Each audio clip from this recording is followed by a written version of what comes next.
Busca ahora un lugar donde el ruido del mundo no pueda alcanzarte. Apaga lo que no es necesario. Respira. Lo que estás a punto de escuchar no es simplemente un contenido de entretenimiento espiritual ni una colección de versículos ensamblados con prisa.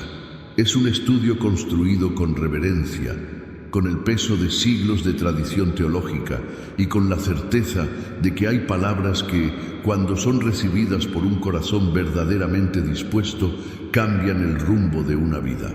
Necesitarás una mente que no tenga prisa y un corazón que esté abierto, porque los misterios divinos no se revelan a quienes están de paso, se revelan a quienes se detienen. Hay algo que ocurre en los umbrales.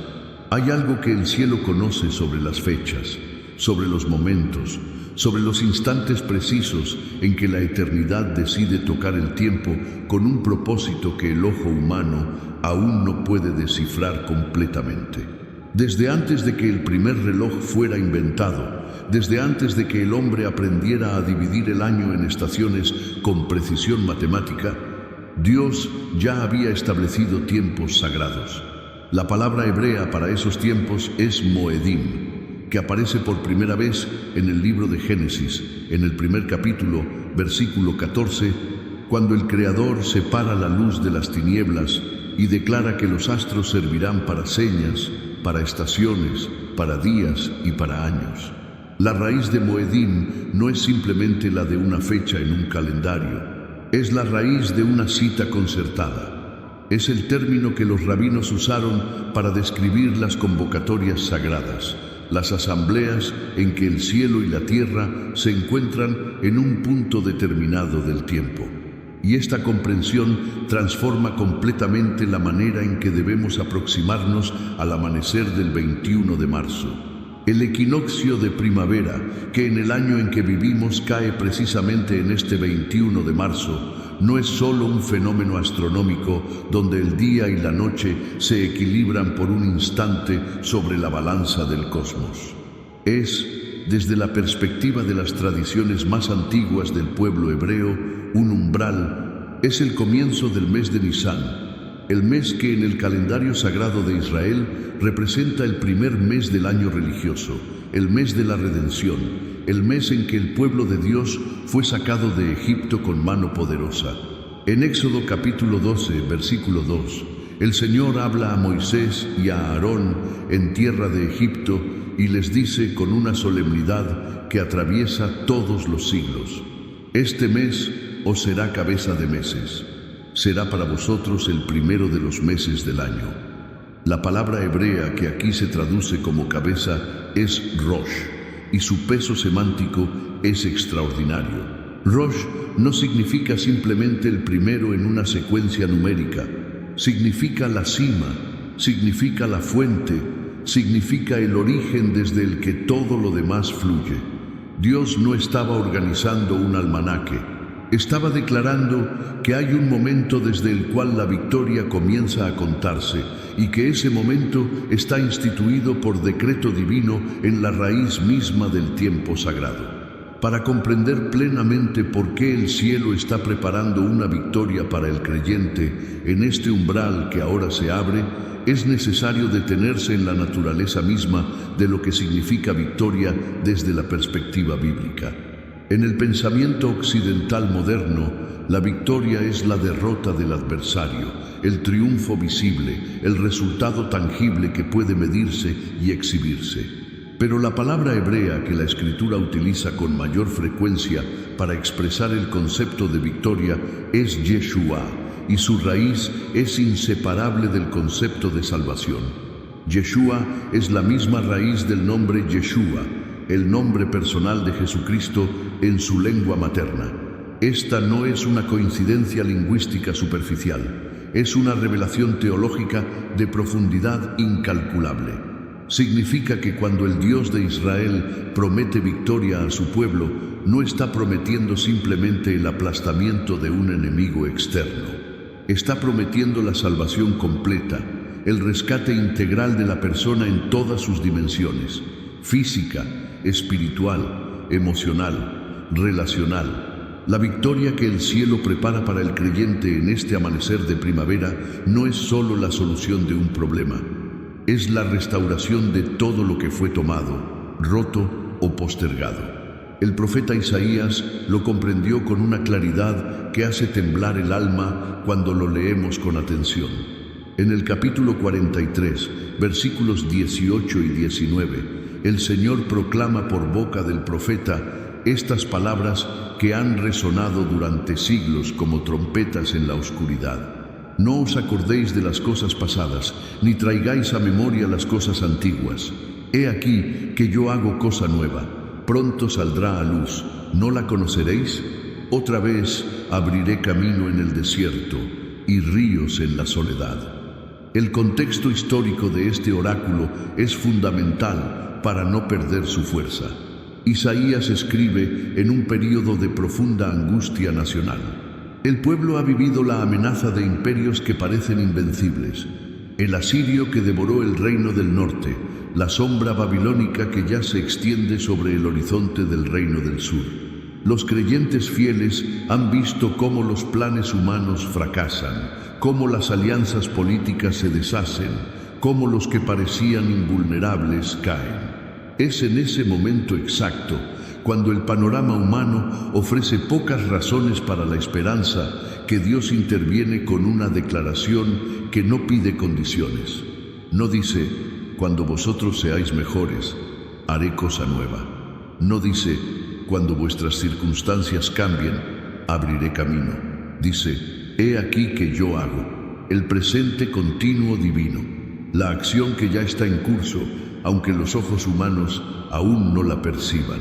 Esta es la primera clave para entender la urgencia del mensaje que el cielo comunica al creyente en el umbral del 21 de marzo. La victoria que Dios prepara no comienza cuando la vemos. Comienza cuando Dios la decreta. Y Dios la decreta en el tiempo que solo Él conoce, en los Moedim que Él estableció antes de la fundación del mundo. El apóstol Pablo, escribiendo desde una prisión romana a la comunidad de Éfeso, capítulo 1, versículos 4 y 5, revela algo que debería llenar de asombro reverente al creyente de todos los tiempos. Él nos escogió en Él antes de la fundación del mundo, para que fuésemos santos y sin mancha delante de Él, en amor habiéndonos predestinado para ser adoptados hijos suyos por medio de Jesucristo, según el puro afecto de su voluntad. Antes de la fundación del mundo, antes de que el primer átomo fuera convocado a existir, antes de que el tiempo mismo comenzara su marcha, ya había un decreto sobre la victoria del creyente. El umbral de primavera que ahora se abre no es el inicio del plan. Es el momento en que un nuevo capítulo del plan eterno se despliega hacia la experiencia visible del que cree. La tradición patrística que se desarrolló en los primeros siglos del cristianismo prestó una atención profunda a la relación entre los tiempos sagrados y la acción divina. Orígenes de Alejandría, uno de los más brillantes teólogos de los siglos II y III, escribió extensamente sobre lo que él denominaba los kairos del Espíritu Santo, usando la palabra griega kairos, que en el Nuevo Testamento se distingue cuidadosamente de cronos. Cronos es el tiempo cronológico, el tiempo que el reloj mide, el tiempo que fluye de manera uniforme e impersonal. Kairos es el tiempo de la oportunidad, el tiempo cargado de significado, el instante en que la eternidad irrumpe en la historia con propósito específico. Orígenes sostenía, en su comentario sobre el libro de Juan, que el ministerio mismo de Cristo estuvo marcado por una conciencia perfecta de los kairos del Padre. Cuando en el Evangelio de Juan capítulo 2, versículo 4, Jesús responde a su madre en las bodas de Caná, diciéndole, ¿qué tienes conmigo, mujer? Aún no ha llegado mi hora. Está utilizando la palabra kairos en su sentido más profundo. No es resistencia a actuar. Es la expresión de una conciencia perfectamente afinada con el ritmo de los tiempos divinos. Y lo que el cielo comunica al creyente en este amanecer es que el kairos de su victoria ha llegado. No el cronos de sus esfuerzos, no el tiempo de sus méritos, el kairos del decreto eterno que ahora se manifiesta. Pero ¿por qué el 21 de marzo en particular? ¿Por qué este umbral tiene una resonancia espiritual que va más allá de lo meramente astronómico? Para responder a esto con la profundidad que merece, es necesario volver a las raíces del calendario sagrado hebreo y a la manera en que los primeros padres de la Iglesia comprendieron la relación entre los tiempos de la creación y los tiempos de la redención. El Concilio de Nicea, celebrado en el año 325, tomó una decisión que ha sido analizada por teólogos durante 17 siglos. Fijar la celebración de la Pascua cristiana en relación con el equinoccio de primavera. La razón no era puramente calendárica, era teológica. Los obispos reunidos en Nicea, entre ellos el gran Atanasio de Alejandría, comprendían que el equinoccio de primavera representaba en la cosmología sagrada el momento de la renovación universal, el punto en que la luz comienza a superar a las tinieblas, el instante simbólico en que la creación entera parece inclinarse hacia la vida. Y la resurrección de Cristo, el mayor acto victorioso en toda la historia de la salvación, debía ser celebrada en relación con ese momento cósmico, porque la resurrección es precisamente el equinoccio del alma. El instante en que la vida supera definitivamente a la muerte. San Ambrosio de Milán, en sus comentarios sobre el Evangelio de Lucas, escritos hacia finales del siglo IV, hace una observación que permanece casi desconocida para el creyente ordinario, pero que es de una belleza teológica extraordinaria. Ambrosio señala que el mundo fue creado en el equinoccio de primavera, no como un dato astronómico verificable por la ciencia moderna, sino como una afirmación teológica sobre la naturaleza de la creación, que el acto creador de Dios es siempre un acto de equilibrio perfecto, de luz y sombra en el momento de encuentro, de orden emergiendo del caos. Y si el mundo fue creado en ese umbral, dice Ambrosio, también fue recreado en ese umbral, porque la resurrección de Cristo es la nueva creación. Este pensamiento, que Agustín de Hipona elaboraría después con mayor detalle en su Ciudad de Dios, establece una continuidad poderosa. Los umbrales de primavera son, en la gramática del tiempo sagrado, momentos en que el poder creador y recreador de Dios se manifiesta con una intensidad particular. Y aquí es donde la oración de la tarde adquiere una dimensión que va mucho más allá de la piedad cotidiana. La oración de la tarde, la que en la tradición hebrea se llama mincha, tiene una historia que pocos creyentes conocen en su profundidad. El término mincha aparece en la Escritura por primera vez en Génesis capítulo 4, versículo 3, cuando Caín y Abel ofrecen sus ofrendas al Señor. La raíz del término en hebreo connota un regalo de reconocimiento, una ofrenda que no es de petición, sino de reconocimiento de la soberanía de aquel a quien se ofrece. Pero la oración de la tarde, como práctica litúrgica estructurada, tiene su origen más documentado en el sacrificio vespertino del Templo de Jerusalén, el tamid vespertino que se ofrecía cada día al declinar el sol alrededor de la hora novena, que en el cómputo hebreo corresponde a las 3 de la tarde. Este momento era tan sagrado en la espiritualidad judía que los salmos mismos hacen referencia a él. En el Salmo 141, versículo 2, David eleva esta oración que ha sido recitada millones de veces a lo largo de la historia. Suba mi oración delante de ti como el incienso, el don de mis manos como la ofrenda de la tarde. David no estaba haciendo una comparación poética casual. Estaba conectando su oración personal con el sacrificio litúrgico del templo, afirmando que su corazón era un altar y sus palabras eran incienso. La relevancia de esto para el creyente contemporáneo que eleva su oración de la tarde en el umbral del 21 de marzo es inmensa, porque en la hora novena, a las 3 de la tarde del primer Viernes Santo, algo ocurrió que transformó para siempre el significado de la oración vespertina. En Lucas capítulo 23, versículo 44, el evangelista registra con precisión litúrgica: era ya como la hora sexta, y hubo tinieblas sobre toda la tierra hasta la hora novena. Y a la hora novena, Jesús dio el grito final y entregó su espíritu. A la hora exacta del sacrificio vespertino del templo, el Cordero de Dios que quita el pecado del mundo consumó su ofrenda. Esto no fue una coincidencia cronológica. Fue la revelación de que toda la liturgia del templo, toda la cadena de sacrificios vespertinos que se había extendido durante siglos, era una profecía actuada, una preparación simbólica para el acto supremo que daría significado pleno a toda oración humana. Cuando el creyente ora en la tarde, especialmente en un día de umbral sagrado como el 21 de marzo, se conecta de manera invisible pero real con esta corriente de gracia que fluye desde el Calvario hasta el presente. La angelología bíblica, que es inseparable del tema de la victoria divina, nos ofrece aquí una clave interpretativa de extraordinaria riqueza.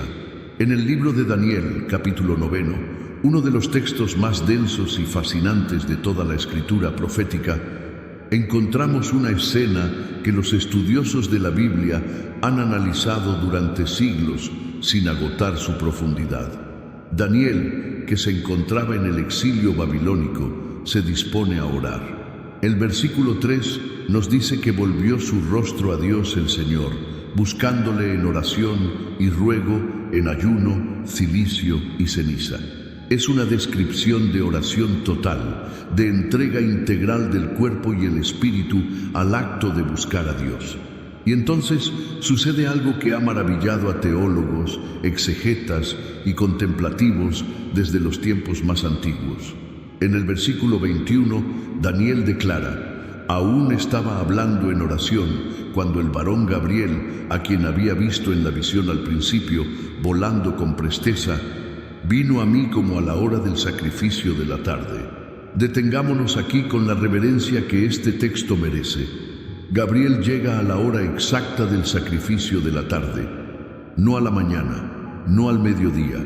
En el momento preciso en que en el templo de Jerusalén se estaba ofreciendo el tamid vespertino, el mensajero más augusto del cielo se precipita hacia Daniel con una velocidad que el texto hebreo describe con la palabra muaf, que algunos traductores rinden como volando con presteza y que connota un movimiento de urgencia extraordinaria, como si el mensajero celeste no pudiera llegar un momento antes ni un momento después de ese instante preciso.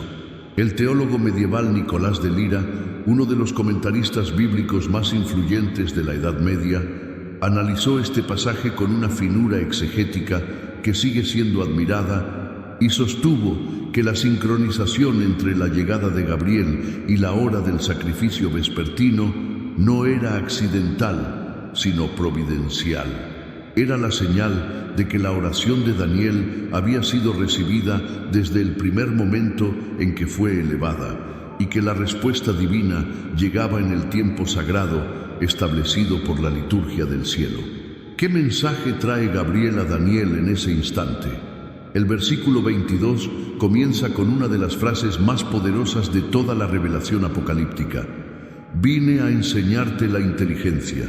La palabra hebrea que aquí se traduce como inteligencia es bina, que en el pensamiento hebreo no designa simplemente la capacidad intelectual, sino una comprensión que penetra a través de la superficie de las cosas hasta su esencia más profunda. Es la comprensión que ve lo que está detrás de lo que aparece, que lee los eventos del tiempo desde la perspectiva de la eternidad. Gabriel no viene a consolar a Daniel con palabras reconfortantes. Viene a darle la visión de Dios sobre sus circunstancias, que es radicalmente diferente de la visión humana. Y esto es exactamente lo que la oración de victoria del 21 de marzo busca despertar en el creyente que la eleva con fe real. La vina, la inteligencia del Espíritu, que transforma la percepción de las circunstancias desde la base. Antes de continuar con el análisis de la misión de Gabriel y su relación con la victoria que el cielo prepara, es importante establecer con precisión teológica quién es Gabriel en la cosmología bíblica y en la tradición patrística. El nombre Gabriel, en hebreo Gabriel, es una composición de dos raíces. Geber, que significa hombre fuerte, héroe, pero en su uso más elevado designa al guerrero de Dios, al campeón de la causa divina. Y él, que es uno de los nombres más antiguos de Dios en la Escritura, el Dios poderoso, el fuerte. Gabriel significa literalmente el hombre fuerte de Dios, o el guerrero de Dios, o en la interpretación más elevada de la tradición rabínica, Dios ha demostrado su fuerza. Este nombre no es decorativo. En la antropología angélica de la Escritura, el nombre del ángel revela su misión esencial, su función en la economía de la salvación. Gabriel es el ángel de las revelaciones decisivas. Es el mensajero que llega en los momentos de inflexión de la historia sagrada, en los umbrales donde el plan eterno de Dios da un salto cualitativo hacia su cumplimiento. Sus apariciones documentadas en la Escritura son 4, y cada una de ellas ocurre en un momento de umbral extraordinario. La primera aparición es en Daniel capítulo 8, versículos 15 al 19, donde Gabriel explica a Daniel la visión del carnero y el macho cabrío, que los exegetas han identificado como una profecía sobre los imperios de Media y Persia y la irrupción del helenismo. La segunda aparición es la que ya hemos analizado en Daniel capítulo 9, donde trae la revelación de las 70 semanas, uno de los pasajes proféticos más estudiados y debatidos de toda la Escritura. La tercera aparición documentada ocurre en Daniel capítulo 10, aunque algunos exegetas debaten si el ser de esta visión es Gabriel o Miguel, pero la tradición predominante lo identifica como Gabriel. Y la cuarta aparición, la más conocida de todas, es en el Evangelio de Lucas capítulo 1, donde Gabriel se presenta sucesivamente a Zacarías en el templo para anunciar el nacimiento de Juan el Bautista y a María en Nazaret para anunciar la encarnación del Hijo de Dios. El análisis comparativo de estas apariciones revela un patrón que es teológicamente iluminador. Gabriel llega siempre que Dios está a punto de hacer algo completamente nuevo en la historia de la salvación. Llega cuando un imperio que parecía eterno está comenzando a colapsar y un plan divino más grande está emergiendo. Llega cuando el tiempo del cumplimiento de una promesa antigua se aproxima. Llega cuando un hombre de oración necesita no solo consuelo, sino comprensión. La vina que transforma la visión. Y llega cuando un embarazo imposible está a punto de ocurrir, sea el embarazo de una anciana como Elizabeth o el embarazo virginal de María, ambos actos creativos de Dios que rompen las leyes naturales para demostrar que cuando Dios decide hacer cosa nueva, ninguna limitación humana puede detenerlo. Esta última correspondencia es especialmente significativa para la oración de victoria que estamos explorando. El mensaje que Gabriel lleva tanto a Zacarías como a María está sellado con la misma frase que Lucas registra en el capítulo 1, versículo 37. Las palabras que se han convertido en una de las afirmaciones más fundamentales de la fe cristiana, porque nada hay imposible para Dios. La palabra griega que aquí se usa para imposible es adinaton, que es la negación de dinatos, que significa lo que tiene poder para ser. Adinatón es aquello que carece de poder para existir, aquello que desde la perspectiva de las fuerzas naturales y humanas no tiene capacidad de ocurrir. Y sobre eso, sobre lo adinaton, sobre lo que el mundo llama imposible, Gabriel pronuncia la promesa de que Dios puede hacerlo. Este es el corazón del mensaje de victoria que el cielo comunica al creyente en el umbral del 21 de marzo. No es un mensaje dirigido a quienes viven situaciones fáciles. Es un mensaje forjado para quienes enfrentan lo que a sus ojos parece adinátón, lo que carece de poder para resolverse, lo que los recursos humanos no pueden alcanzar. La tradición intertestamentaria, es decir, el cuerpo de literatura judía producida entre los últimos libros del Antiguo Testamento y el inicio del Nuevo, enriquece enormemente la comprensión del papel de Gabriel en la economía de la victoria divina.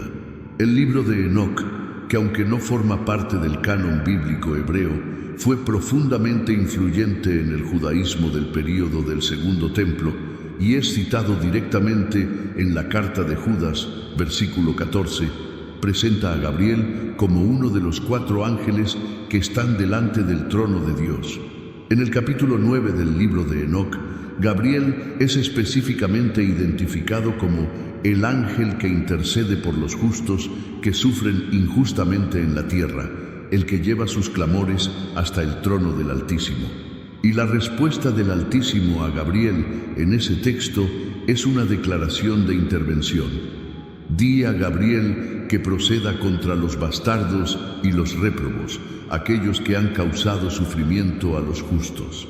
La imagen que emerge de la angelología intertestamentaria es la de Gabriel como el ángel de los que esperan justicia divina, el mensajero que no solo lleva revelación, sino que está activamente involucrado en el proceso por el cual Dios vindica a sus siervos. Hay también en el Targum Pseudo-Jonatán, que es una antigua traducción aramea de la Torá con amplios comentarios interpretativos, una identificación de Gabriel con el hombre misterioso que aparece en Génesis capítulo 37, cuando José ha sido enviado por su padre Jacob a buscar a sus hermanos. El versículo 15 dice que un hombre lo encontró errando por el campo y le preguntó qué buscaba. El Targum identifica a este hombre como el ángel Gabriel, y la tradición rabínica que se construyó sobre esta interpretación señaló que Gabriel no solo orientó a José hacia sus hermanos, sino que, al hacerlo, lo estaba conduciendo hacia el primer acto de una historia que culminaría en la salvación de toda la familia patriarcal y en la preservación de la línea de la promesa a través del hambre que vendría décadas después. Gabriel, según esta lectura, estuvo presente en el momento en que José fue conducido hacia su prueba más dura, hacia la cisterna y la venta en esclavitud. Y si Dios envió a su mensajero principal al momento más oscuro de la vida de José, fue porque ese momento oscuro era precisamente el umbral de la victoria más extraordinaria de su vida. El fondo del pozo, la celda del faraón, la acusación falsa. Todo ello era el camino por el que la providencia de Dios estaba conduciendo a José hacia el virreinato de Egipto y hacia la salvación de su familia. Esta teología del umbral oscuro como antesala de la victoria que Dios ha decretado es fundamental para comprender el mensaje urgente del 21 de marzo para el creyente que hoy escucha.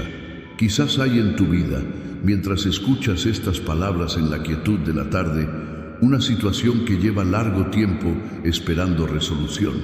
Quizás hay una relación rota que parece no tener camino de restauración.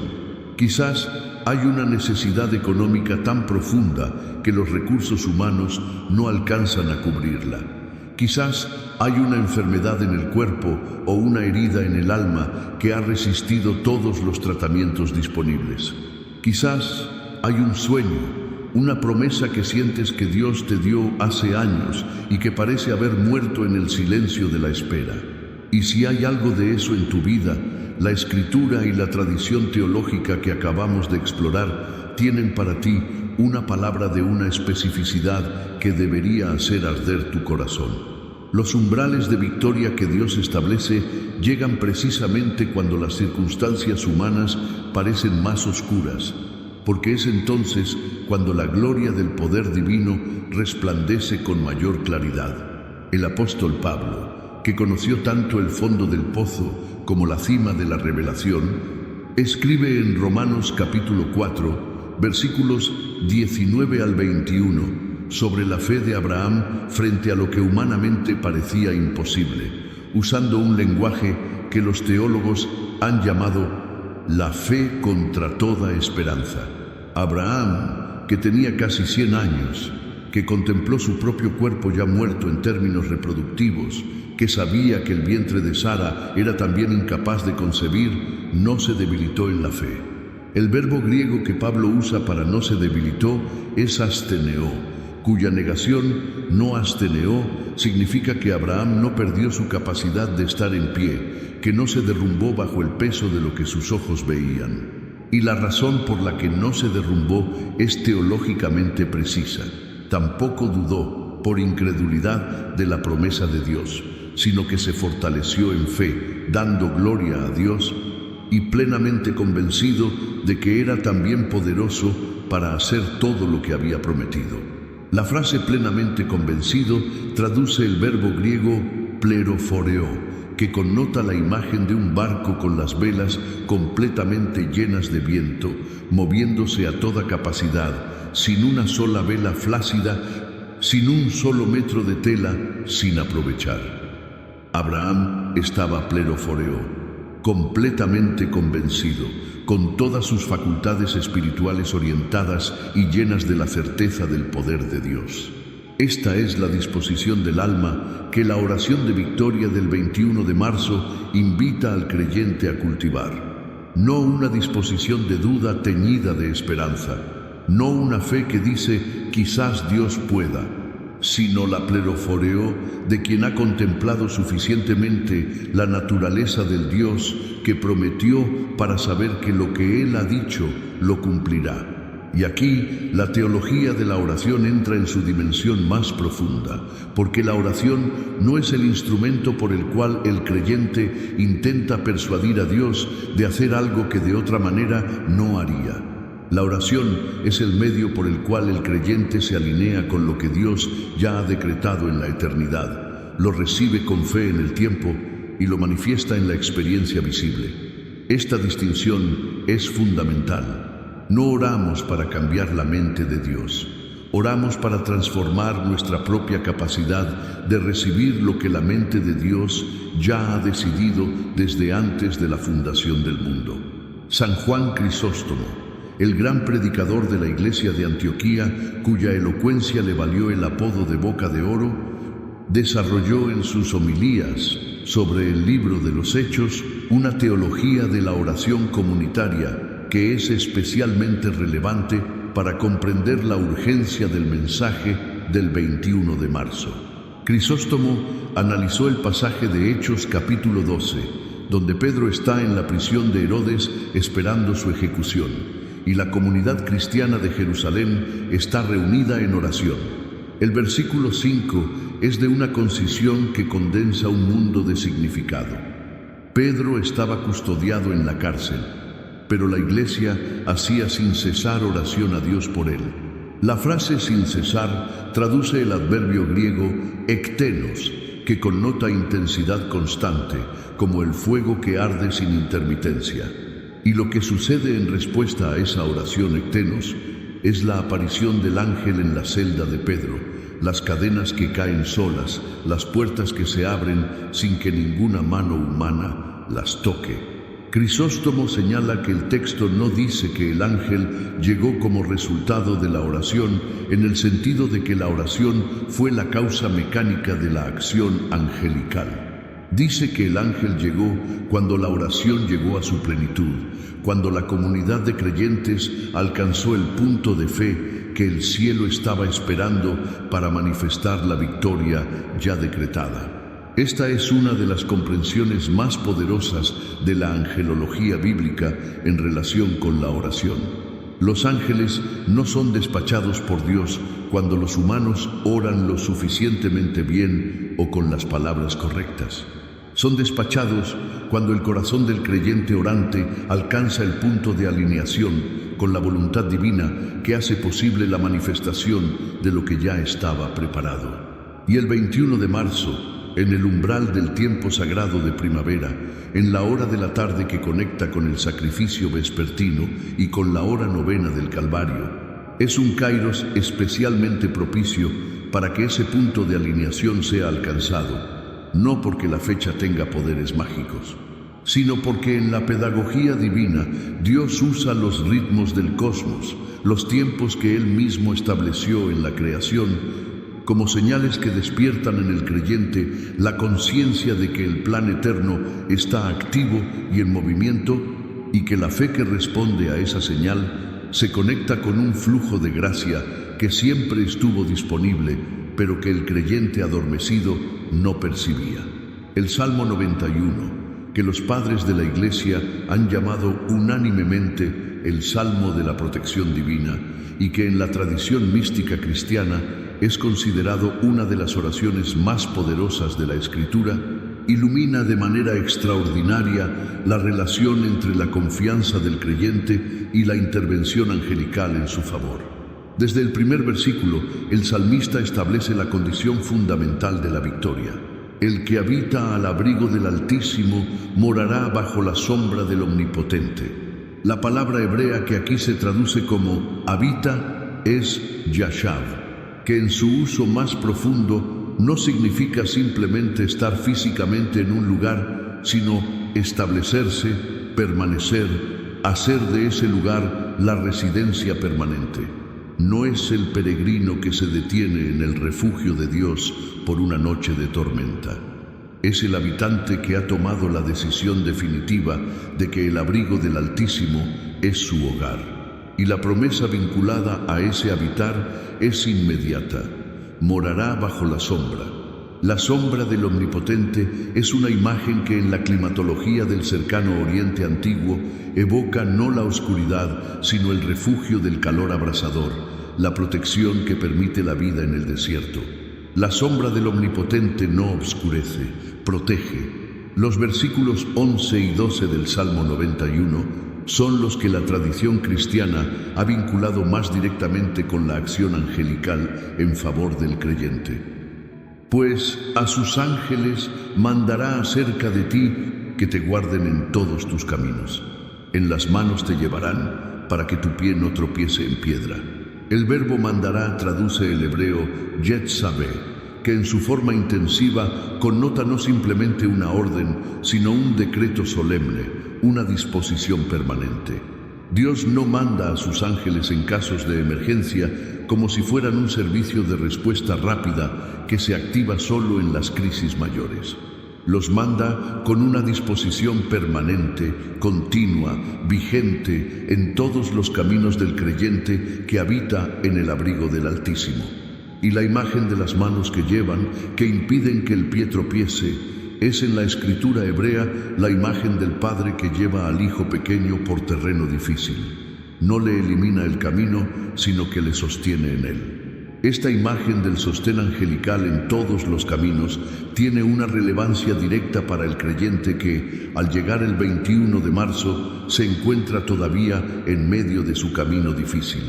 La victoria que el cielo prepara no siempre significa el fin inmediato del camino. A veces significa el envío de fuerzas nuevas para continuar el camino con un poder que no era tuyo. A veces significa la revelación de una dirección que no habías visto.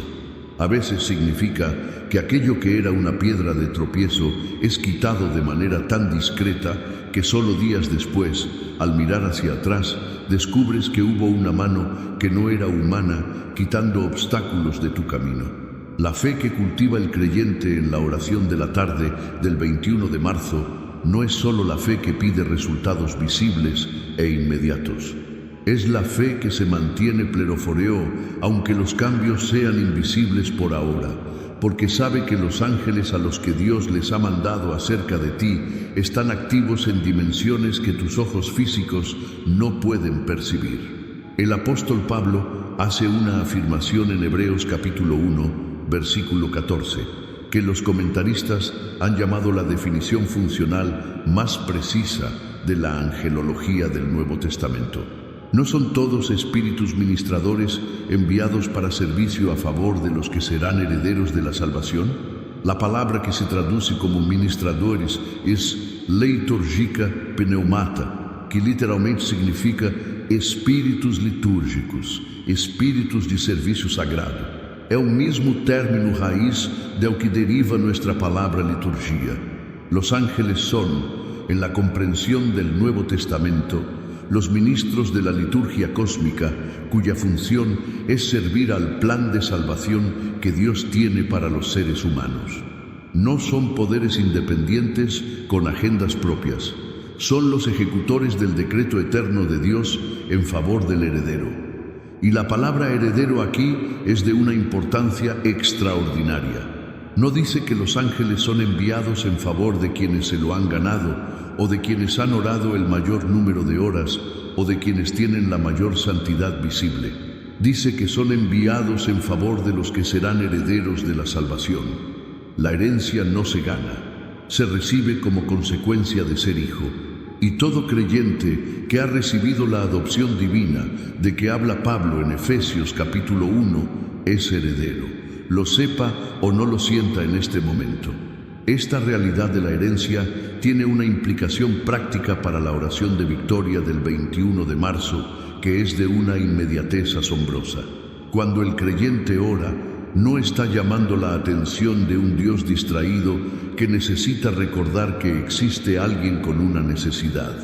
Está ejerciendo los derechos legales de un heredero que reclama lo que ya le pertenece por decreto del Padre. En el sistema legal romano que Pablo conocía bien y que usa como metáfora teológica en sus cartas, el heredero mayor de edad tenía el derecho de tomar posesión de su herencia.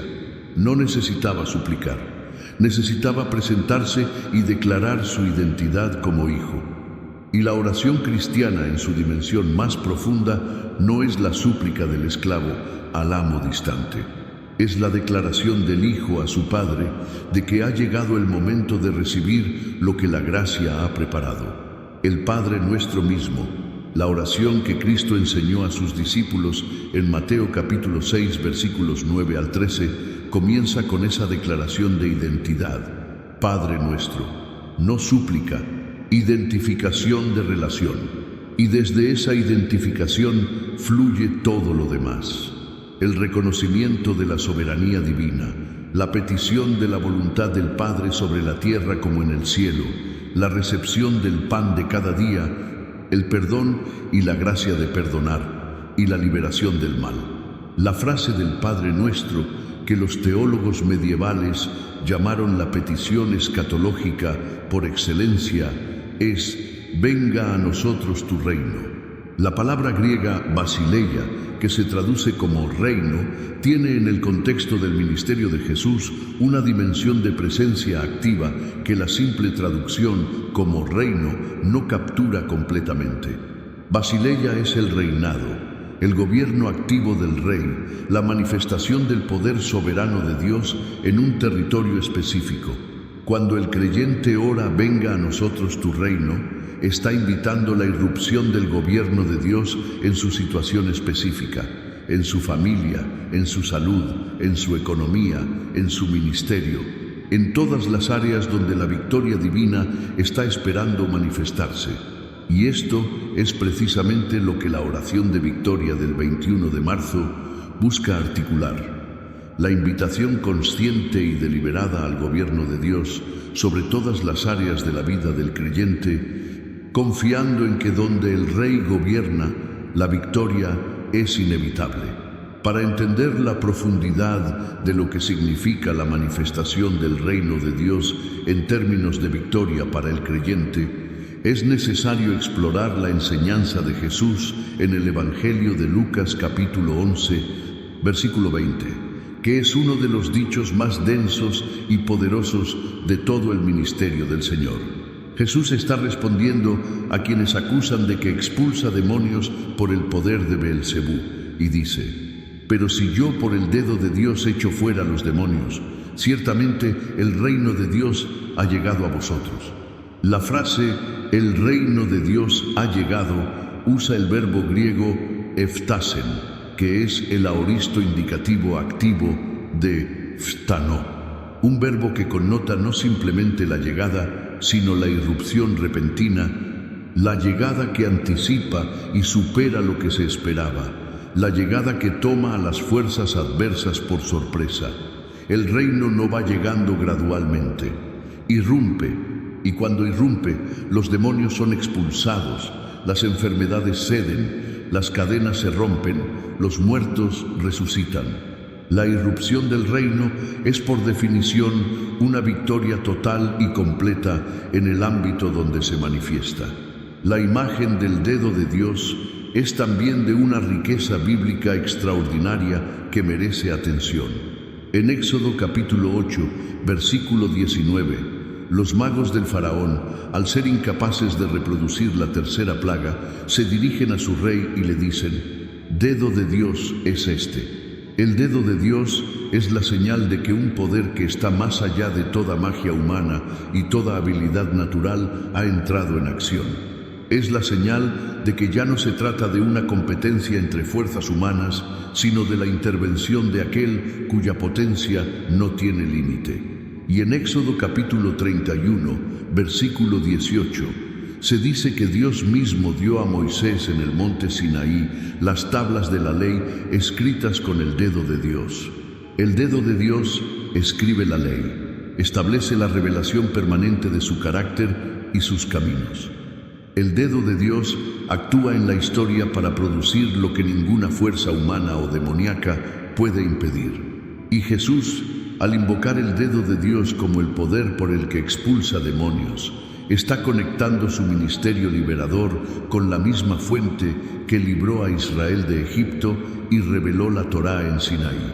La victoria que el cielo prepara para el creyente en el 21 de marzo no es la victoria de un poder menor. Es la victoria del dedo de Dios, que una vez que se extiende sobre una situación, transforma lo que era imposible en un hecho consumado.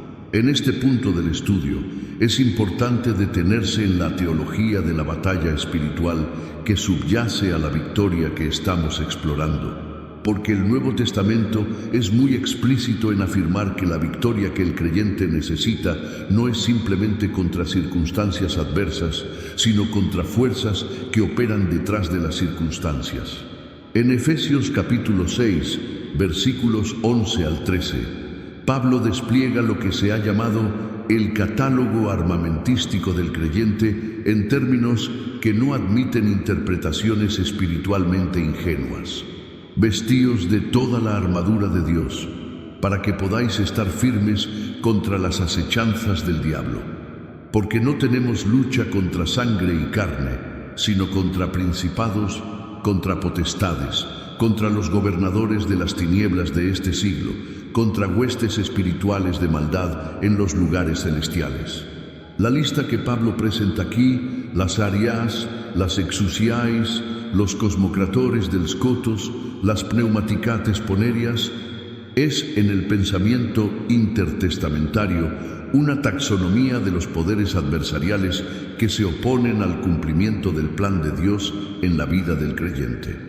La importancia de este pasaje para la oración de victoria del 21 de marzo no está en la producción de miedo ante las fuerzas adversariales. Está en la declaración estratégica de Pablo sobre lo que significa victoria en este contexto. En el versículo 13, después de describir las fuerzas adversariales, dice: «Por tanto, tomad toda la armadura de Dios, para que podáis resistir en el día malo, y habiendo acabado todo, estar firmes». La frase que los exegetas han analizado más cuidadosamente es «habiendo acabado todo, estar firmes». El verbo acabado traduce el griego katergasómenos, que connota el proceso de haber realizado completamente una tarea hasta su consumación. Y después de haber completado todo el proceso de resistencia y batalla espiritual, la postura del creyente victorioso es estar firme, stete, el imperativo aoristo de istemi, que significa mantenerse en la posición que ya fue conquistada. La victoria en la batalla espiritual paulina no es una postura dinámica de conquista continua, es una postura de firmeza sobre una conquista que ya fue realizada por Cristo en la cruz, y que el creyente simplemente mantiene y defiende mediante la oración, la fe y la palabra. Esta comprensión transforma completamente la manera en que el creyente debe acercarse a la oración de victoria del 21 de marzo. No es una oración que pide a Dios que empiece a trabajar en una situación que hasta ahora ha ignorado. Es una oración que se alinea con la victoria que ya fue ganada en el Calvario, que ya fue declarada en la resurrección, que ya está disponible en la herencia del creyente como hijo adoptivo de Dios. La oración de victoria dice: me paro sobre lo que Cristo ya hizo, reclamo la herencia que el Padre ya preparó y recibo con fe la manifestación de esa victoria en mi situación específica en este momento. Esta es la oración que mueve los resortes de la eternidad. No porque sea mágicamente poderosa en sí misma, sino porque es la oración que se alinea perfectamente con la voluntad del Padre. Y Juan, en su primera epístola, capítulo 5, versículos 14 y 15, dice que esta es la confianza que tenemos en Él, que si pedimos alguna cosa conforme a su voluntad, Él nos oye. Y si sabemos que Él nos oye en cualquiera cosa que pidamos, sabemos que tenemos las peticiones que le hayamos hecho. La palabra que Juan usa para confianza en ese texto es parresia, uno de los términos más ricos del vocabulario griego del Nuevo Testamento. Parresia era en el mundo griego clásico el derecho del ciudadano libre de hablar con total franqueza en la asamblea pública, sin temor a represalias, sin necesidad de eufemismos. Era el privilegio del que tiene la ciudadanía plena, del que pertenece al demos, al pueblo con derechos. Y Juan usa esta palabra para describir la postura del creyente ante Dios en la oración. El creyente que ora con parresia no se arrastra en humillación ansiosa esperando que quizás Dios se digne escuchar. Se presenta con la confianza del ciudadano pleno, del hijo reconocido, del heredero que conoce sus derechos y los ejerce con la libertad que le ha dado la adopción divina. Esta no es arrogancia espiritual. Es la libertad que el propio Dios otorga a sus hijos cuando los invita, como Jesús hace en Mateo capítulo 7, versículo 7, a pedir, buscar y llamar con la seguridad de que quien pide recibe, quien busca halla, y a quien llama se le abrirá. La oración de la tarde del 21 de marzo, cuando el creyente la eleva con toda la comprensión teológica y espiritual que hemos estado explorando, se convierte en un acto de parresia, una declaración libre, valiente, confiada ante el trono del Padre. No en términos de demanda impía, sino en términos de fe filial. Padre, vengo a ti en el nombre de tu Hijo Jesucristo, cuya victoria en la cruz ha establecido mi herencia. Vengo a ti en el umbral del tiempo sagrado que tú estableciste desde antes de la fundación del mundo. Vengo a ti no con mis méritos, sino con la justicia que Cristo es para mí, según 1 Corintios capítulo 1, versículo 30. Vengo a recibir lo que tú has preparado para quienes te aman, lo que ojo no vio, ni oído oyó, según 1 Corintios capítulo 2, versículo 9. Lo que está depositado en la eternidad y que ahora, en este kairos de primavera, tú estás liberando hacia mi experiencia temporal. El libro de Apocalipsis, que es el libro de las consumaciones y los umbrales definitivos en la Escritura, ilumina de manera extraordinaria la conexión entre la oración de los creyentes y la acción de los ángeles en la historia. En Apocalipsis capítulo 8, versículos 3 al 5, Juan describe una visión que es de una densidad teológica impresionante. Otro ángel vino entonces y se paró ante el altar con un incensario de oro y se le dio mucho incienso para añadirlo a las oraciones de todos los santos sobre el altar de oro que estaba delante del trono. Y de la mano del ángel subió a la presencia de Dios el humo del incienso con las oraciones de los santos. Y el ángel tomó el incensario y lo llenó del fuego del altar y lo arrojó a la tierra, y hubo truenos y voces y relámpagos y un terremoto. Esta visión es una de las imágenes más poderosas de toda la Escritura sobre la naturaleza y el poder de la oración. El incienso que el ángel ofrece no reemplaza las oraciones de los santos. Se añade a ellas, las potencia, les da una fragancia celestial que las hace aceptables y poderosas delante del trono. Y cuando ese incienso mezclado con las oraciones de los santos es arrojado de vuelta a la tierra, produce un terremoto espiritual. Truenos, voces, relámpagos, sacudimiento. La interpretación patrística de este pasaje del Apocalipsis es especialmente reveladora. Victorino de Petau, uno de los primeros comentaristas del Apocalipsis en la Iglesia Latina, escribió que el fuego del altar que el ángel mezcla con las oraciones de los santos es el fuego del Espíritu Santo que transforma la oración humana imperfecta y limitada en un instrumento divino de potencia ilimitada. Andrés de Cesarea, el gran comentarista griego del Apocalipsis del siglo VII, señaló que el terremoto que sigue a la presentación de las oraciones ante el trono es la señal de que el cielo ha recibido la oración y que la tierra va a ser sacudida en favor del que oró. El terremoto no es juicio sobre el creyente que oró. Es la evidencia de que el poder de Dios ha entrado en acción en respuesta a la oración que los ángeles presentaron ante el trono. Y esta imagen del terremoto espiritual que sigue a la oración de victoria es perfectamente coherente con la historia bíblica.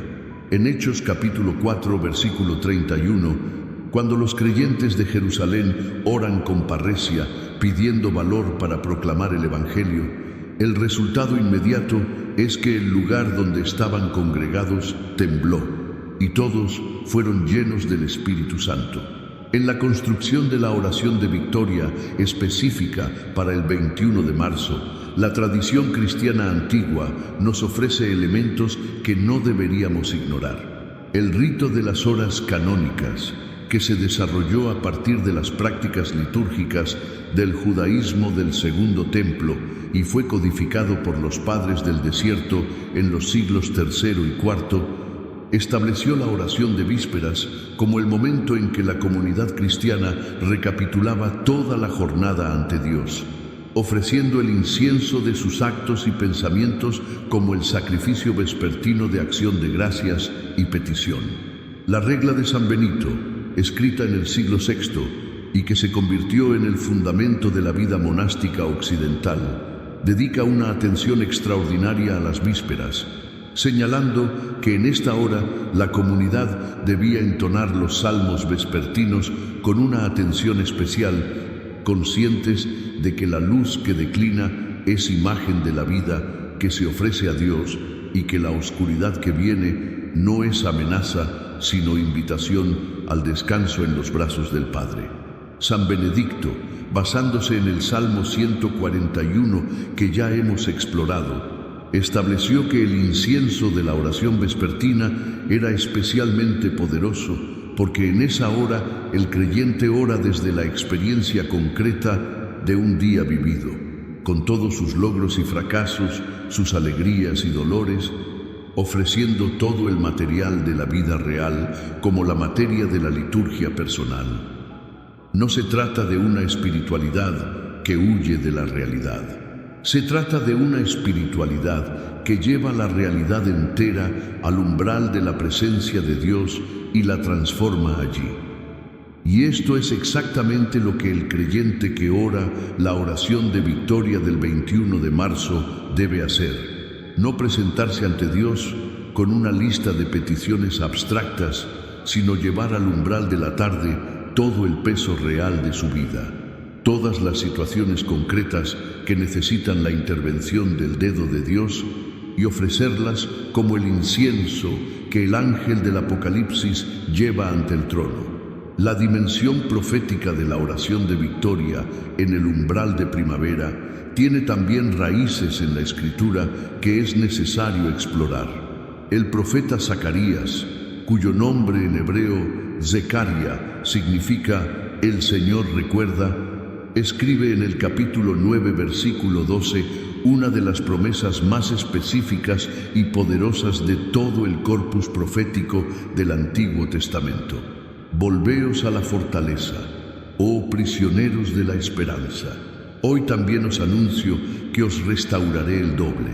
El contexto histórico de este oráculo es el período post-exílico, cuando el pueblo ha regresado de Babilonia, pero enfrenta todavía enormes dificultades de reconstrucción nacional y espiritual. En medio de esa situación de dificultad, Dios pronuncia por boca de Zacarías una doble promesa.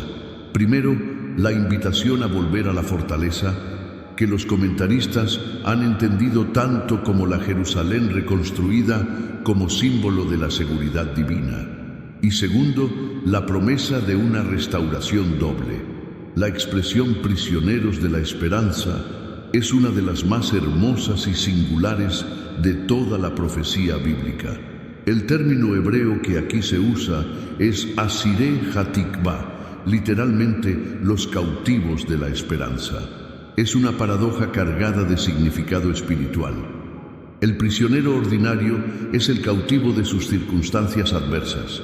El prisionero de la esperanza es aquel que sus circunstancias adversas no han podido liberar de la esperanza en Dios. Es aquel en quien la esperanza es tan poderosa que funciona como una nueva forma de cautiverio. No puede liberarse de la certeza de que Dios cumplirá su promesa. Esta inversión paradójica es exactamente la postura del creyente que espera la victoria prometida por Dios. No es un optimismo ingenuo que ignora las dificultades. Es la cautividad de la esperanza teologal que, como la esperanza que Pablo describe en Romanos capítulo 5, versículos 3 al 5, no avergüenza porque el amor de Dios ha sido derramado en nuestros corazones por el Espíritu Santo que nos fue dado. La promesa de la doble restauración, el Mishné que Zacarías usa, tiene un precedente directo en el libro de Job. Cuando Dios restaura a Job después de su prueba, en el capítulo 42, versículo 10, el texto dice que el Señor aumentó al doble todo lo que Job había poseído. El doble no es una cantidad aritmética casual. En el derecho hebreo, el doble era la compensación que la ley del Éxodo establecía para quien había robado a otro. En Éxodo capítulo 22, versículo 4, la ley dice que el ladrón que sea hallado con lo robado restituirá el doble. El doble es la compensación legal de la injusticia. Cuando Dios promete restaurar el doble a los prisioneros de la esperanza, está declarando que el daño que el adversario causó en sus vidas es una injusticia sobre la que Él mismo ejecuta la ley divina de compensación. Y la compensación de Dios siempre supera el daño sufrido, porque el Dios que da es el Dios que no tiene escasez. El Nuevo Testamento recoge y amplifica esta teología de la restauración doble en el pensamiento de Juan en el Apocalipsis capítulo 18, versículo 6, donde en el contexto de la caída de Babilonia, que es la imagen simbólica del sistema adversarial que oprime a los santos, la voz celestial declara: «Dadle a ella como ella os ha dado, y pagadle doble según sus obras».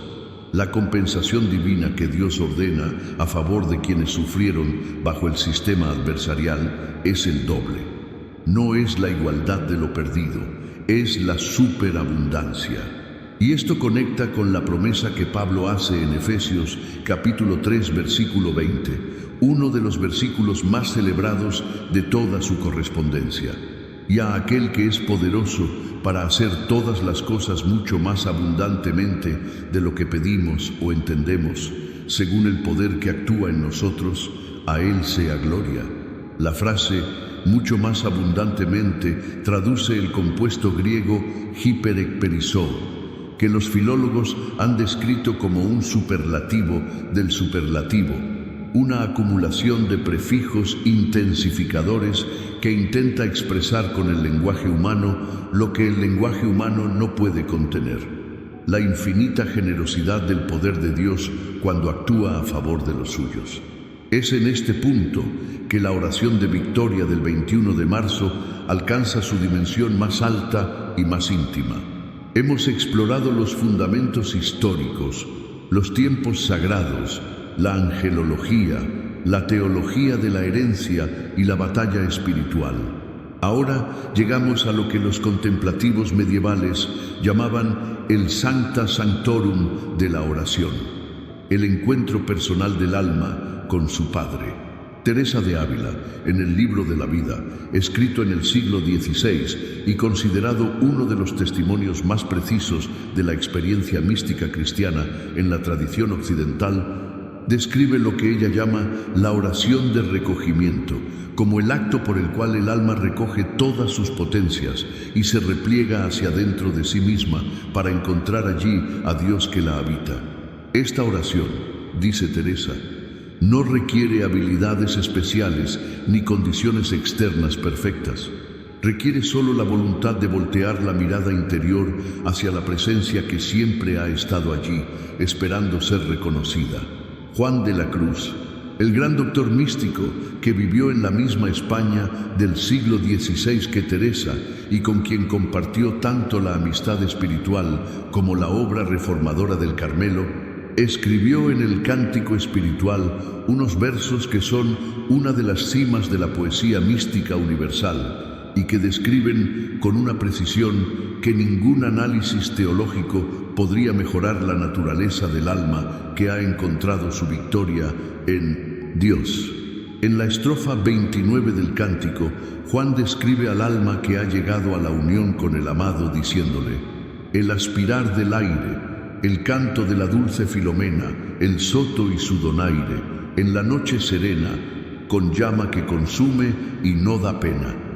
El aspirar del aire que Juan describe no es el viento físico, es el espíritu, el pneuma, cuya naturaleza misma es el soplo del Dios viviente, el mismo soplo que en Génesis capítulo 2, versículo 7, el Señor Dios sopló en las narices del hombre que acababa de modelar del polvo de la tierra y que lo convirtió en Nefesh Chaya, en alma viviente, el alma que en la oración de victoria del 21 de marzo se abre al soplo del Espíritu, no está recibiendo algo externo que viene a ella desde afuera. Está permitiendo que lo que siempre ha habitado en ella, el espíritu de adopción de que habla Pablo en Romanos capítulo 8, versículo 15, se manifieste con toda su potencia. La doctrina del Espíritu Santo en relación con la oración y la victoria del creyente tiene en Romanos capítulo 8 uno de sus desarrollos más completos y emocionantes de toda la Escritura. Pablo escribe en los versículos 26 y 27 algo que ha consolado y fortalecido a creyentes en todas las circunstancias imaginables. Y de igual manera, el Espíritu nos ayuda en nuestra debilidad. Pues, ¿qué hemos de pedir como conviene? No lo sabemos, pero el Espíritu mismo intercede por nosotros con gemidos indecibles.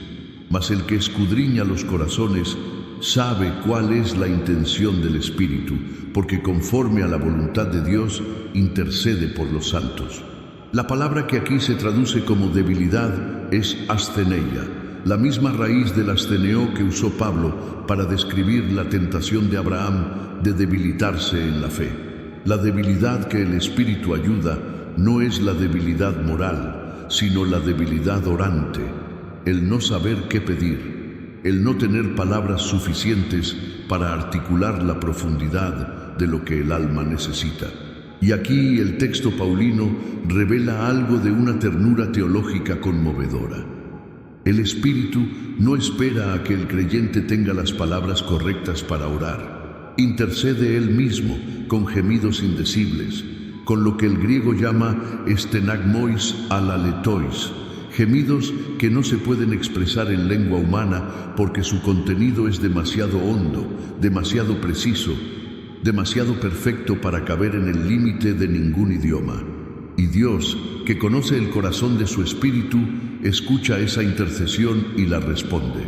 El creyente que se acerca a la oración de la tarde del 21 de marzo, sin saber exactamente qué palabras decir, que siente el peso de sus circunstancias sin poder articularlo completamente, no está en desventaja espiritual. Está en el lugar exacto donde el Espíritu comienza a interceder a través de él con una precisión que ninguna planificación humana de la oración podría superar. El silencio de la debilidad orante, cuando se ofrece con un corazón abierto y disponible, es el espacio que el Espíritu llena con su propio idioma divino. La teología de los 3 niveles de comprensión que mencionamos como estructura invisible del estudio nos lleva ahora a presentar estos 3 registros de lectura del mensaje urgente que el cielo comunica al creyente en el umbral del 21 de marzo. El primer registro es el literal. El texto sagrado, leído en su sentido más directo y histórico, nos dice que Dios estableció tiempos sagrados para la redención de su pueblo. El texto del Éxodo establece que el primer mes del año religioso hebreo, que coincide con el equinoccio de primavera, es el mes de la liberación, el mes en que Dios sacó a su pueblo de la esclavitud con mano poderosa. El texto de Daniel nos dice que Dios envía a su mensajero más augusto precisamente en la hora vespertina del sacrificio, en el momento en que un hombre de oración ha alcanzado la profundidad de búsqueda que activa la respuesta divina. El texto del Apocalipsis nos muestra que las oraciones de los santos son recogidas por los ángeles y ofrecidas ante el trono de Dios, y que la respuesta divina a esas oraciones sacude la tierra con el poder de la irrupción del reino. Y el texto del Evangelio de Lucas nos dice que Gabriel lleva la palabra más poderosa que jamás se ha pronunciado a una joven sin nombre, de una aldea sin importancia en un rincón del Imperio Romano, y que esa palabra transforma el destino de toda la humanidad. El segundo registro es el espiritual. Leído en este nivel, el mensaje del 21 de marzo no es simplemente una información sobre tiempos sagrados y ángeles mensajeros. Es una palabra para el alma concreta del creyente que escucha. Es la palabra que dice que el tiempo de la prueba que has estado atravesando no es una señal del abandono de Dios, sino el umbral de la victoria que Dios prepara. Es la palabra que dice que las circunstancias que parecen muros infranqueables son en realidad el fondo del cisterna de José, el lugar desde el que la providencia te está elevando hacia la asignación más alta de tu vida. Es la palabra que dice que la oración que has estado elevando, quizás sin fe suficiente, quizás con más lágrimas que palabras, quizás más en gemidos que en frases articuladas, ha sido recibida por el ángel que añade el incienso celestial a las oraciones de los santos y la ha llevado ante el trono del Padre. Y el Padre que la ha recibido ha decretado la respuesta en el tiempo que Él estableció desde antes de la fundación del mundo, y ese tiempo es ahora. El tercer registro es el místico. En este nivel más profundo, el umbral del 21 de marzo y la oración de victoria que en él se eleva son imagen de la verdad más fundamental y más alta de toda la espiritualidad cristiana, que la victoria definitiva ya ocurrió. No está por ocurrir, no está en proceso de ocurrir. Ocurrió en el instante en que Jesús dijo desde la cruz, en Juan capítulo 19, versículo 30, la palabra que los exegetas han llamado el grito de victoria, tetelestai, consumado es. El verbo tetelestai es el perfecto pasivo del verbo teleo, que significa completar, llevar a la consumación última, llevar a su destino definitivo. El perfecto griego expresa una acción pasada cuyos efectos continúan plenamente vigentes en el presente. Tetelestai no dice que algo fue terminado y quedó en el pasado. Dice que algo fue consumado en el pasado y que esa consumación sigue siendo una realidad plena y activa ahora. La victoria de Cristo sobre el pecado, la muerte y todo poder adversarial es una realidad que fue alcanzada en la cruz y que sigue siendo tan completamente vigente ahora como lo fue en ese primer instante. Toda la oración de victoria del creyente, en cualquier hora y en cualquier umbral del tiempo sagrado, es esencialmente la participación en la realidad del tetelestai. El creyente que ora no está pidiéndole a Dios que haga algo que aún no ha hecho. Está tomando posesión, en el ámbito de su experiencia temporal, de lo que Cristo ya consumó en el ámbito eterno. Esta es la dimensión mística de la victoria cristiana que ninguna estrategia humana puede imitar y que ninguna filosofía puede alcanzar. Es la participación en el misterio de la muerte y resurrección de Cristo que Pablo describe en Gálatas, capítulo 2, versículo 20, con una de las afirmaciones más asombrosas de toda su correspondencia. Con Cristo estoy juntamente crucificado, y ya no vivo yo, mas vive Cristo en mí. Y lo que ahora vivo en la carne, lo vivo en la fe del Hijo de Dios, el cual me amó y se entregó a sí mismo por mí. El ya no vivo yo de Pablo no es la aniquilación de la personalidad, sino su transformación. Es la declaración de que el punto de referencia ya no es el yo limitado y temeroso, sino Cristo que vive en mí, que es la victoria encarnada, que es el tetelestai, hecho persona habitando en el interior del creyente. Esta realidad mística de Cristo, como victoria personal, habitando en el creyente, es lo que hace que la oración de victoria del 21 de marzo no sea una petición al vacío, sino una conversación entre el creyente y la victoria misma que habita en él. El mismo Espíritu que resucitó a Cristo de los muertos, dice Pablo en Romanos capítulo 8, versículo 11, y que da vida a vuestros cuerpos mortales por su Espíritu que mora en vosotros, es el poder que actúa en el creyente que ora. No un poder distante que debe ser convocado desde el exterior, un poder interior que debe ser reconocido y liberado. Y la oración de la tarde, especialmente en un umbral sagrado como el 21 de marzo, es el acto de reconocimiento y liberación que permite a ese poder interior fluir hacia todas las áreas de la vida del creyente como el río de agua viva que Jesús prometió en Juan capítulo 7 versículos 37 al 39. La imagen del río de agua viva nos conduce al cierre de este estudio con una imagen que recapitula todo lo que hemos explorado. En Ezequiel capítulo 47, una de las visiones más hermosas y esperanzadoras de todo el corpus profético del Antiguo Testamento, el profeta es llevado por un ángel a la entrada del templo restaurado y ve manar de debajo del umbral del templo un río de agua que corre hacia el oriente. El ángel lleva a Ezequiel a cruzar ese río, y cada vez que lo cruzan, el agua es más profunda. Primero llega a los tobillos, luego a las rodillas, luego a los lomos, y finalmente se convierte en un río que no se puede pasar, que ningún pie puede tocar el fondo porque la profundidad es demasiado grande. Y donde llega ese río, dice el versículo 9, todo ser viviente que se mueva vivirá. Y vendrá muchísimo pescado, porque aquellas aguas a donde llegue este río serán saneadas, y vivirá todo lo que el río llegue. Esta visión de Ezequiel es la imagen más poderosa de la victoria que Dios prepara para el creyente que se mantiene en la corriente de la vida que fluye desde el umbral del santuario. El río no es el resultado del esfuerzo humano, mana del umbral del templo, de la presencia de Dios. El creyente no produce el río, el creyente lo cruza, se sumerge en él, se deja llevar por su corriente. Y donde el río llega, la muerte se convierte en vida. Lo que estaba salado y estéril es sanado y fecundo. Lo que parecía imposible se convierte en abundancia. El 21 de marzo es un umbral desde el que mana ese río.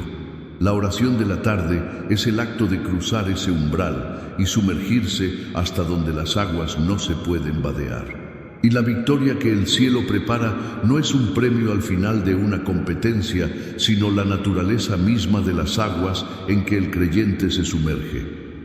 La victoria es la vida misma de Dios fluyendo donde antes había muerte. Y ahora, después de este viaje a través de los tiempos sagrados, la angelología bíblica, la teología de la herencia y la batalla espiritual, la patrística y la mística cristiana, llegamos al único lugar al que este estudio siempre estuvo dirigiendo sus pasos. el umbral de la oración personal. La fe se alimenta del conocimiento, pero nunca se queda en el conocimiento.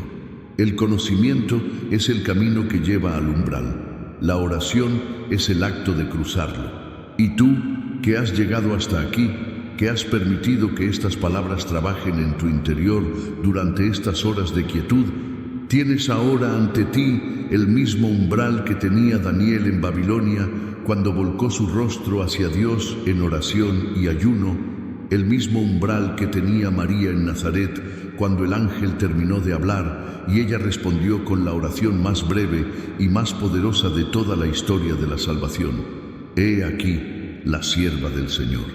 Hágase conmigo conforme a tu palabra. No pide detalles adicionales, no pone condiciones, no exige garantías humanas. Se pone en la corriente del río de la voluntad de Dios y confía en que esa corriente sabe a dónde va. El cielo está preparando tu victoria. El Kairos ha llegado. El ángel está de camino a la hora del sacrificio de la tarde. Y la pregunta que el Padre Eterno espera que respondas en este umbral del 21 de marzo es la misma que el río de Ezequiel silenciosamente formula a cada creyente que llega a su orilla. ¿Entras